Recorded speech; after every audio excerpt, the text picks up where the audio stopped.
We've covered so many stories here on Rise and Shine about the empowerment of women here in Rwanda. Just in the past few days alone, we featured 2 different stories about financial inclusion for women in business. This initiative, though, is a little bit different. It targets teenage girls and trains them in many different aspects of life, giving them the foundation and confidence to navigate the world ahead of them. Take a look at the launch of the Paper Crown Institute, which took place over the weekend. Paper Crown is an organization that I started based on work I was already doing in Rwanda, where I wanted to do more listening and less talking. The launch and fundraiser for new initiative Paper Crown Institute took place at Inema Art Studios and featured a slew of performances by talented musicians and poets. So, what's the initiative actually about? Okay, the Paper Crown is an institution that was started by a Canadian lady. It's called Carlson. It's all about educating young girls about gender balance, leadership, and entrepreneurship. So he's starting a project called Uicheza, which is all about showing young girls, teaching young girls to develop their skills of leadership and entrepreneurship so that they can use that in the future and improve the country in general. Highly ambitious goals for this new project. But how did Canadian native Katie Carlson come up with this idea? I'm a gender specialist. I'm from Canada. I've lived in Rwanda for almost 4 years now. I worked with young women here, and they were asking me for these skills. They were asking me for this kind of training, for this knowledge, for this experience. They wanted skills to develop their communities. They wanted skills to succeed in life professionally and personally. So they were seeking answers from me. I began by teaching them gender and leadership workshops, and that led to the founding of Paper Crown. The evening was filled with speeches full of promise and uplifting poems and songs. We caught up with one of the performers to see why she supports the cause. I think it's good to teach girls to express themselves in public, to have that confidence, because they are already strong, they are already intelligent, they are already all that.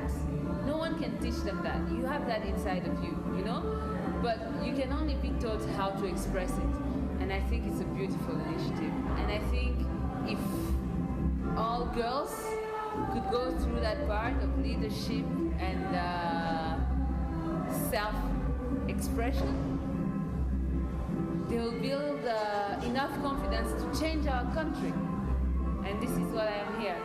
It's a really good project that we hope to learn things like leadership skills, entrepreneur, and different things that will help us in the future to be beautiful Rwandans. And yeah, that's it. Thank you very much for coming. Here's to nothing but success for this inspiring new journey. Makeda Mahario, Rise and Shine Rwanda. And joining us now in studio is Katie Carlson, gender specialist and founder of the Paper Crown Institute. Welcome to the show. Hi, thank you. Welcome. Thanks for having me. So this looks like it was a really interesting event. It was a fundraiser and the launch, right? So yes. You are raising funds for what exactly? This specific fundraiser was for the Uicheza project, which is a 3-month project that we're launching on August 1st with some of the students that were in the video from Lycée de Kigali. All right, so I think she spoke a little bit about the project, and it seems very cool. How did you decide to pick up yourself, leave Canada, come to Rwanda, and start this initiative?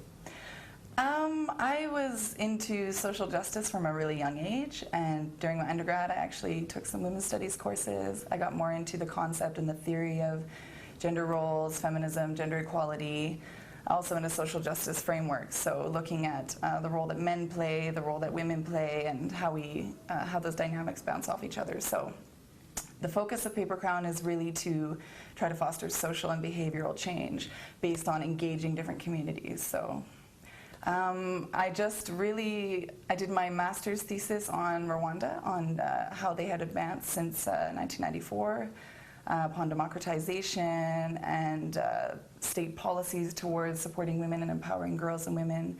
And I loved the country, so I came back to live in 2012, and then it sort of developed organically from there. So how do the girls react when you're doing these trainings, when you're conducting these workshops and things like that? Are they open to everything that you're saying? Are they a bit shy about some of the changes that you suggest or that you teach them about? Well, that's interesting that you say that, because I really focus on not really talking and asking more questions, because they have already the knowledge and they have the life experience that I'm aware of also from my research in Rwanda, but I don't want to present or create the space where I feel like I'm lecturing them or talking at them. So what we really try to do is foster discussion. So I basically pose questions, and that's where all of the talking and the information comes from. And they are 100% open and 100% on board. And one of the feedback messages I get a lot, because we do evaluations after every workshop, from a lot of girls, is that they really appreciate the chance to be able to talk about these things, because they say we don't have any space in our lives where we can talk about these things just on a regular basis. So to bring girls together creates a feeling of friendship, solidarity, and they really love being able to have a voice and put it out there. So, yeah. So, you know, you say that you do a lot of listening in these and you kind of make them talk it out themselves. Do you find that there are some cultural aspects that you kind of don't understand coming from Canada? So is it somehow a challenge trying to get your ideas through, but also being sensitive of the culture here in Rwanda? Yeah, it's not too much, because Rwanda has such a progressive attitude towards gender equality. Not everybody everywhere understands what that means.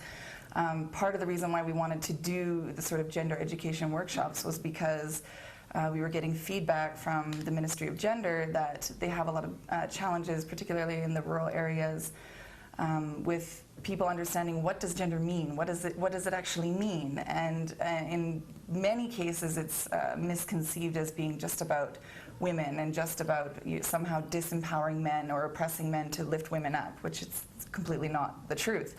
So in a way that's a bit of a cultural barrier in general, but when I'm working with the girls, you find, as one of the poets, Natasha, was saying, that they have that spark and they have that drive, and they really want to be able to talk about it and bring it out instead of keeping things in the dark, even though they see around them, our culture teaches us this, our culture teaches us that. So I learned a lot from them. I think I was probably in a better place to start engaging with them because I had done a lot of research in advance.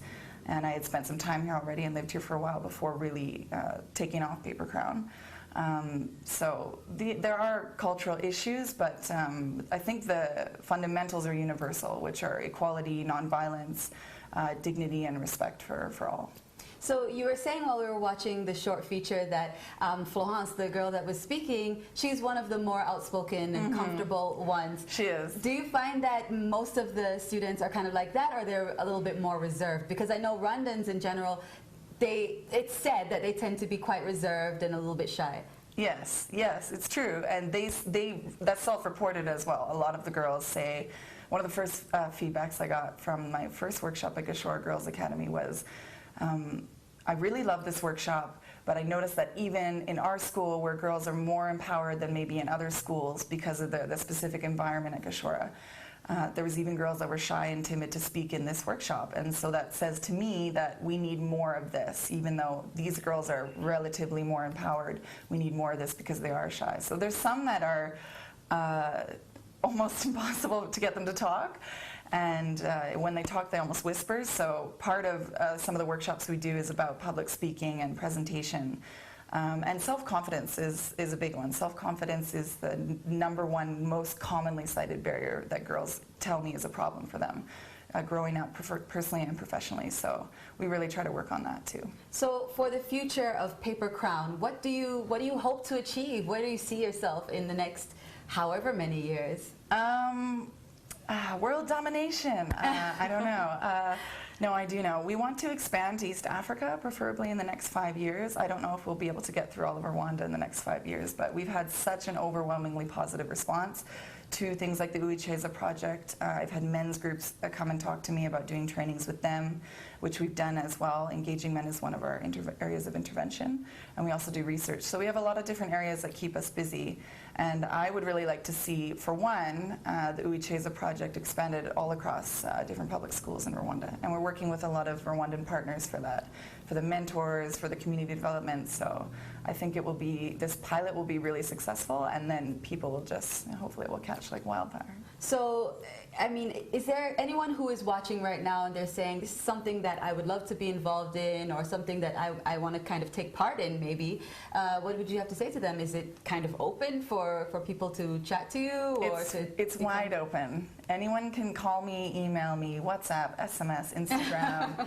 I got an Instagram message from a young teenage girl in Virginia who's Rwandan. Wow. From the diaspora, and she moved there when she's 11 and now she's 16, and she's actually starting a paper crown club. So there's ways that you can be formally involved where we do the training, and there's ways that you can be informally involved where if you have a club at your school, we're open to anything, and we're young and we're innovative, so we're looking at people who are coming up with fresh ideas. We're open to trying a lot of new different things, so we're not the typical sort of. Yeah. Okay, well, it sounds amazing. Thanks so much for joining us. Thank you for having me. And good luck. The launch looked great. I hope that it was really successful. Yes, yeah, I heard that there was some funds raised. Yes, there were. We were giving away flights, so we had a really high bid on the flights for someone that was conveniently going to New York. Oh, great. So that was perfect timing, and I just want to thank everybody that supported us.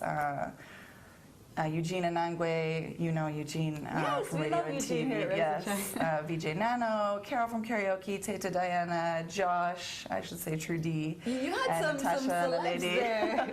We did. Some good support happening Yes, there. they were really supportive. It was really nice to have Great. them. Well, we support you here at Rise and Shine as well. Thank you. And good luck for everything that's coming up. Thank you very much. And speaking of coming up, we also have Hot Topics up next, so don't go anywhere. We'll be right back.